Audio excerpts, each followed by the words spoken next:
Hey bosses, what is up to Boss here? Here's some 2v2 Rogue Priest and Mage Rogue. So here we're up against Warrior Feral. I'm going to want to open on the Warrior of course, but without using Shadow Step. This is because he's going to charge my Priest anyway right out of the cheap shot, so I can Shadow Step and be right back on top of him.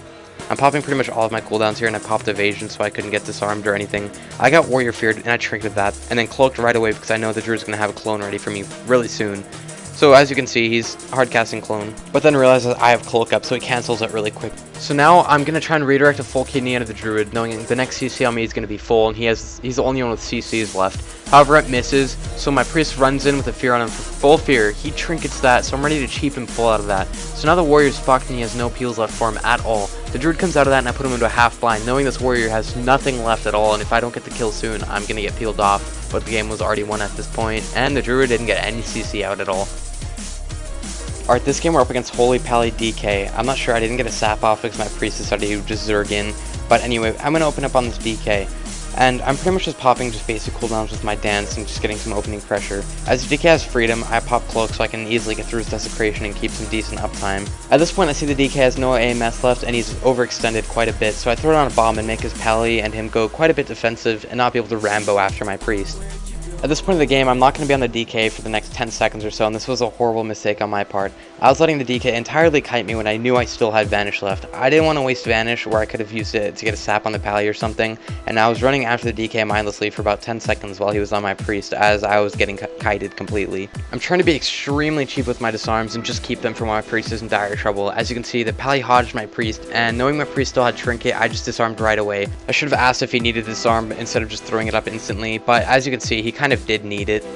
I threw a blind onto the Pally and he trinkets right away, but he didn't really bop or do anything to the DK, and DK didn't pet sack or anything, he just ended up falling over. So once again, cooldown management and team communication is vital to get anywhere in Arena, because if you're just throwing all of your cooldowns out right away, you're just going to get stuck at a wall like 2k, 2200, it's just extremely important. Alright, this game we're playing up against a mirror team. I started frapsing a few seconds late. Their rogue opened on my priest, and my priest feared him, which got their trinket out of the way of the rogue. Their priest is getting pretty bursted down here by me, but as he comes out of this cheap shot, he puts me into a full fear. The fear pathing on his fear was horrible, and my priest couldn't get me out for some odd reason, so I get run all the way down to the other side of the map. I thought for sure their priest got away at this point, but my priest dispels and life grips me right back into the range of the disc, and I am able to shadow step him. So now their priest trinketed and pain subbed, and the rogue is trinketed, so we're well ahead on cooldown management and just all burst in general. I just had to put this rogue into a full disarm here, and when I said full, I meant it. He doesn't have Pyrium weapon chain for some odd reason. He may have had legendary daggers, I am not sure, so he's sitting a full 10-second disarm. This was used greatly in our advantage. We knew that the rest of the game, if this would turn into a long game, we would have 10-second disarms every single time on their rogue, and that would completely destroy all of his damage. So anyway, we're just continue riding this priest here. My priest is completely fine, and I just kicked their priest, and he's extremely low as you can see. He has no trinket, no pain sub left, so any CC here, boom, full kidney, and this priest is going to just go down. Full fear on the rogue, which I could have followed with the sap if any way possibly their priest ended up living that, but no. The priest goes down, and the rogue is shamed. Alright, this game we're playing Mage Rogue, and we're up against a mirror team. As usual, Joker gets the invis later than their mage because he waits a few seconds longer than they do as always. So I'm running out in the middle, Joker's counting down the time on his invis, so another mage is about to pop out. As you can see, the mage pops out right in front of me and I land the sap so we can get a decent opener on him. I open with Grow as usual, and he blocks right away in our opening pressure. This was a smart move on his side, knowing that our mage is fire and theirs is not. Alright, so right here, their mage blinks, and I know the rogue is in the same vicinity as their mage, so I shadow step and disarm the rogue. Seeing I'm behind him, it's a 100% guaranteed disarm. So their rogue is disarmed, and I can just turn with the movement speed from shadow step and run right back onto the mage, who is just about 2 yards away. At this point in the game, it seems they're well ahead, seeing Joker's at about 40%, and their mage is still at about 100% since he just blocked our opener completely. So right here, I still have dance, and knowing their mage has no blink left, I cloak, seeing just threw down that ring and start dancing on him. This works well because now his ring's out of the way, and he's getting pretty low. However, Joker just popped Cauterize and he has to block. I put the rogue into a full blind, and Joker cancels his block, which wasn't that great of an idea. He could have sat it, but I guess he just wanted that kill. I land a full sap on the rogue here, and Joker just goes down, but their mage goes down at the same time. They just Western style killed each other at the same time. So now I realize, shit, the rogue is still up top and he's gonna get that re-stealth. And now I'm worried shitless, seeing I have no cooldowns left at all, but the rogue has about everything left since we controlled him about the entire game. So now it's just down to a 1v1 rogue fight, and I'm spamming my sap macro furiously. However, now it's down to 1v1.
Hey bosses, once again, thanks for watching. If you enjoyed the video, don't forget to throw it a thumbs up and leave a comment down below letting me know what you want to see next. Thanks again.